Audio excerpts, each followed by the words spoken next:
इसको सजाने, इसको पालने, इसको पोषण करने से ही तो हमारी दुर्गति हुई है। हमको उचित आहार दे देना है इसको, और इस दुष्ट से खूब भजन कराना है, खूब सेवा करानी है, और अब ब्रह्मचर्य से रहना है, संयम से रहना है। क्या सुख है संसार में? आप हमें बताओ कौन सा सुख है? रुपया, पैसा, घर, मकान, काम भोग सुख। पूरे दिमागों को तौल के देखो, और काम भोग का सुख है कहां? मलमूत्र के द्वारों में। वो द्वार कैसे? जिनको छू लेने के बाद कई बार लगाकर हाथ धोकर तब पवित्र माना जाता है। बुद्धि भ्रष्ट है। तो चलो, जब तक रही तब तक रही, अब जब परमार्थ में आ गए तब तो सिंहवत रहो, उठो। भगवान ने यदि हमें भजन का अवसर दिया तो इससे बड़ी और कोई कृपा नहीं है भगवान के पास। ये रुपया, पैसा, दुल्हन, नाना प्रकार की भोग सामग्री कृपा नहीं है, पापियों के पास भी है। सुतदारा धन लक्ष्मी पापियों के घर होए, संत समागम हरि कथा तुलसी दुर्लभ दोए। अगर वृंदावनवास मिल गया है तो मरने की ठान लो, लेकिन जाने की मत सोचना। जाने की सोचे तो फिर गए गए। बहुत हृदय जलता है कि यार इतना बढ़िया जीव को अवसर मिला भगवत प्राप्ति का, ये भगवत प्राप्ति का कोई महत्व ही नहीं समझते। जहां साल 2 साल भजन के हृदय जला, देखो भजन का फल है उदासी।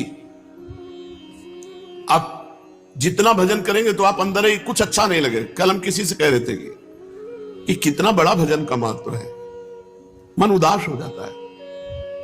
लोग परलोक उसको कुछ अच्छा नहीं लगता है। गाड़ी में बैठ के चलना ऐसा लगता है जैसे जेल की सजा दी जा रही है। आप क्या समझते हो? हमारा सौभाग्य, हमारा सौभाग्य नंगे पैर वृंदावन में चलना, हमारा सौभाग्य मांग के खाना, हमारा सौभाग्य पटे पुराने कपड़े पहनकर भगवान के लिए रोना, हमारा सौभाग्य हम किसी का मुंह न देखें, कोई हमारा मुंह न देखे, हम केवल प्रिया प्रीतम को देखें, वो हमें देखें, ये हमारा सौभाग्य। पर अब जोई जोई प्यारो करे सोई मोहि भावे, जैसे प्यारे रखे। जीवन ऐसा नहीं। आज तक स्वप्न में ये कुछ नहीं आया है अभी तक। वही फटे पुराने कपड़े, वही भीख मांग के खाना, वही एकांत में पड़े रहना। स्वप्न आएंगे तो ऐसे ही आएंगे। अभी सूक्ष्म शरीर में इनका प्रवेश नहीं हुआ। ये कोई सौभाग्य है? हम आपसे सच्ची कहते हैं, भगवान से कभी मत मांगना कि यश हो, कभी मत मांगना। यही मांगना कि प्रभु मुझे संसार में कोई जान न पावे, छुप करके आपका भजन करके मर जाऊं, कोई ये भी ना जान पावे कि आपका ही भगत था। ऐसी बात मांगना। हम ये अनुभव की बात कहते हैं। कुछ नहीं, कुछ नहीं, सब नौटंकी माया की है।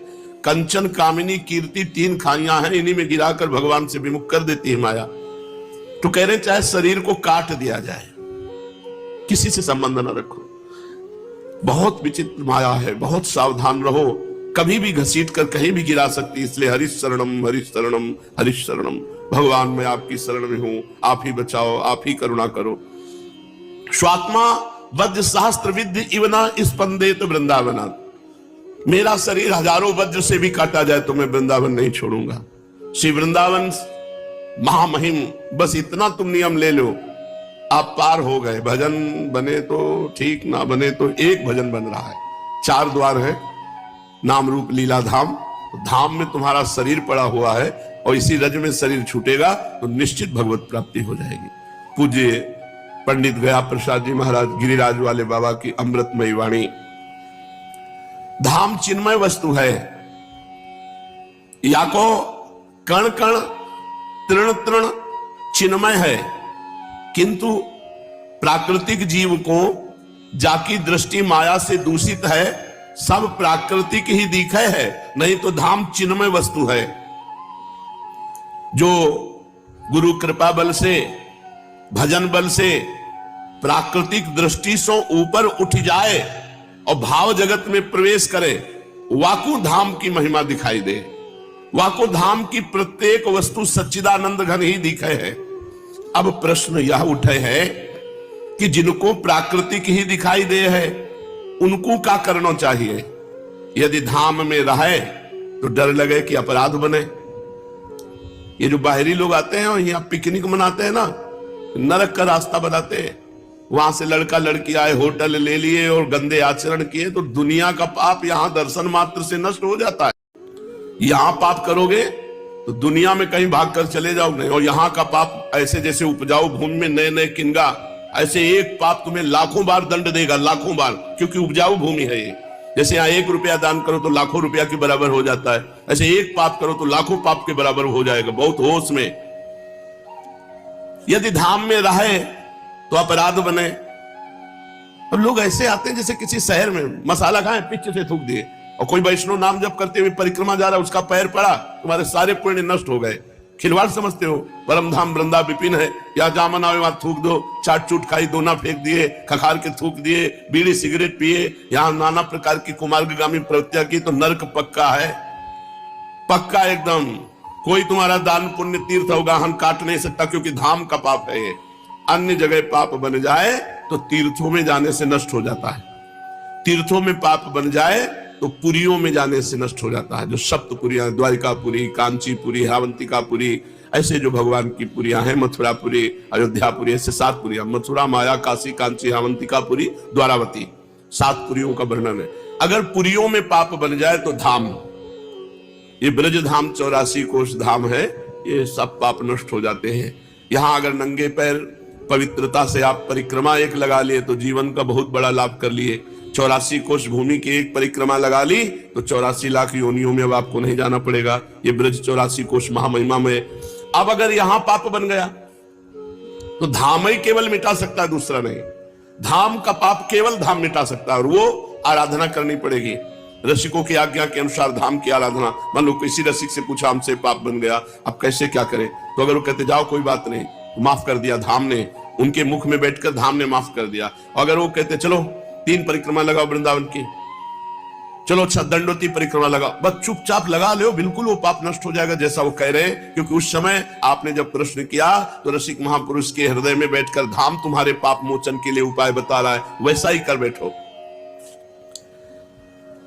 चिन्मय को प्राकृतिक देखें तो का यहां सो फिर वास नहीं करना चाहिए, भाग जाना चाहिए नहीं, कम सो कम बाहर से आए वाले को अपराध ना बने, ये विचार करो। तो यहां रहने वाला, ये गुरुदेव भगवान से प्रश्न किया था 25-26 वर्ष पहले, महाराज जी सुनते हैं धाम अपराध बहुत बड़ा होता है, जब धाम में रहेंगे तो यहां सब पूरी दिनचर्या होगी, तो क्या ये अपराध नहीं बनता? ऐसे परम पवित्र प्रियालाल के धाम में हम शरीर को रख रहे हैं, तो उसकी जो दिनचर्या, उसकी जो क्रियाएं वो तो होंगी इसमें। और हो सकता है कोई फिसल जाए पैर तो पाप भी बन जाए, किसी जीव के ऊपर पैर पड़ जाए तो मर जाए, या हम सतमार्ग से फिसल जाए तो कोई व्यभिचार आदि दोष बन जाए, कोई पाप बन जाए, तो उसका मोचन कैसे हो सकता है? क्योंकि वो धामवासी, धाम से बाहर तो जाएगा नहीं।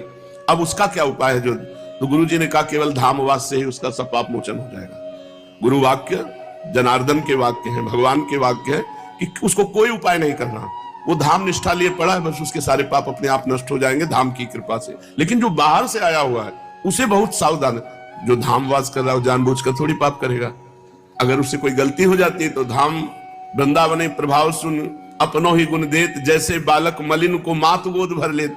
अब बालक माँ की गोद में शौच लघु शंका कर देता है, कोई अपराध थोड़ी माना जाता है। ऐसे वृंदा टबी माँ उन पर कृपा करती है जो अपना जीवन वृंदावन को देख करके अखंड वास कर रहे हैं। लेकिन जो बाहर से आते हैं इनको बहुत होश में आना चाहिए।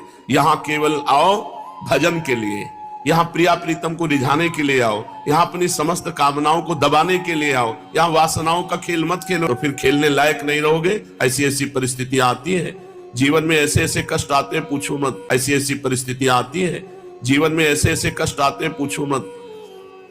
कम सो कम जो बाहर से आवे हैं उनको अपराध का डर होना चाहिए कि धाम में अपराध न बनने पावे। और देखो घबराओ नहीं, जो धाम से बाहर नहीं जाए हैं, धाम में ही रहे हैं, वो धाम को स्वरूप हो जाए हैं। शास्त्र और संतन ने बात बतायो है, पंडित गया प्रसाद जी देखो वर्णन कर रहे हैं। जो धाम से बाहर नहीं जाए हैं, धाम में ही रहे हैं, तो जैसो धाम को स्वरूप वैसो ही उसको स्वरूप हो जाए है, चाहे जितना बड़ा पापी हो। ये शास्त्र और संतन ने बतायो है कि अपने को वैसो नहीं दिखे तो याके ताई प्रिया प्रीतम से प्रार्थना करें कि हे मेरे जीवन धन, मुंह अपने अबोध बालक को अपनो वास्तविक स्वरूप दिखाओ, अन्यथा मोसों प्रतिक्षण धाम में रहते भय अपराधी बनत रहेंगे, और मैं आपकी गोद में रहते भय हूं आप सो जन्म जन्म को भटक जाऊंगो। हे मेरे प्राणाधार, मोह को अपनाई लेओ। या प्रकार सो रोए रोए के अपने प्रिया प्रीतम को रिझावे में ही लगे रहे। और धाम के जा व्यक्ति और जा वस्तु में दोष दृष्टि हो जाए, तुरंत तत्क्षण वह वस्तु वह व्यक्ति सो नम्र हो के वाकी चरण वंदना करके तुरंत अपराध मोचन करवावे। ऐसो करिवे सो कालांतर में जो धाम को स्वरूप है वही आपको स्वरूप। धाम को स्वरूप क्या है? प्रेम। तो आपको स्वरूप क्या है? प्रेम। आप प्रेम स्वरूप हो जाएंगे। फिर जो मस्ती आवेगी, जो परमानंद की बाढ़ आवेगी, जो प्रेम को स्वाद आवेगो, फिर अपराध नहीं बनेगा। सूखे हृदय से अपराध बनते हैं। तो अपनी दोष दृष्टि को संभालो। धाम के काहू व्यक्ति वस्तु पर दोष दर्शन ना होए, या प्रकार साधक को जो ऐसे संभाल के रहे हैं तो अंत में धाम की प्राप्ति हो जाए। बस एक खास बात समझ लो, यहां किसी से मतलब ना रखे। सत्संग सुना, गर्दन झुकाई चले गए। अपनी दिनचर्या की, अपने काम से काम मतलब, कोई व्यवहार ना हो और कोई बैठ के परपंच करने वाला दोस्त ना हो, बहुत बढ़िया जीवन कटेगा। ये जीवन भर सावधानी रखी गई है गुरु कृपा से। पूज्यपाद सिउड़िया बाबा जीवन के आदर्श रहे संन्यास ब्रह्मचर्य से, तो एक भी दोस्त नहीं है। हमसे प्यार करने का मतलब है श्री जी के चरणारविंद से प्रीति होना, राधा नाम से प्रीति होना, श्री धाम को जीवन समर्पित हो जाना, अहंकार चूर चूर हो जाए, बिल्कुल एक यंत्र बन जाओ गुरु के, श्री जी के, तो बस जीवन पार हो। और ऐसा बनना कोई चाहता नहीं, और जो उसे बर्दाश्त कर लेगा उसे सबसे मीठा वस्तु मिलेगी, श्री राधा किशोरी। राधा किशोरी परम रस समुद्र, प्रेम समुद्र। आप ये समझ लो, प्रेम लाडली जू, आनंद लाल जू, और उनकी शरण में गोविंद शरण। प्रेमानंद गोविंद शरण, प्रेमानंद की शरण में गोविंद शरण।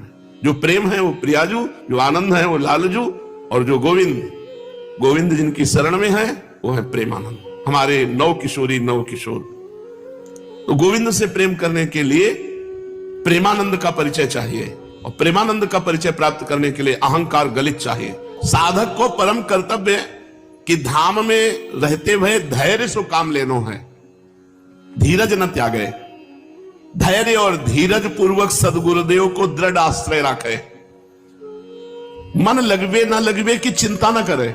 बहुत बड़े महापुरुष की बात है, बिल्कुल ऐसे ही होना चाहिए।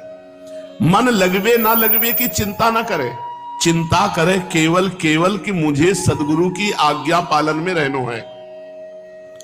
अपने मन बुद्धि सो कह दे कि अब तुम्हारो सब काम समाप्त हो गए भैया। अय बुद्धि, अब मुझे तुमसे सलाह नहीं लेनी। अय मन, अब मुझे तुम्हारे अनुसार नहीं चलना, मुझे गुरुदेव के अनुसार चलना है। तुम अब सुख सो चैन की नींद सो। अय मन बुद्धि, अब तुम्हारी जरूरत नहीं है, अब गुरुदेव की आज्ञा के अनुसार चलेंगे।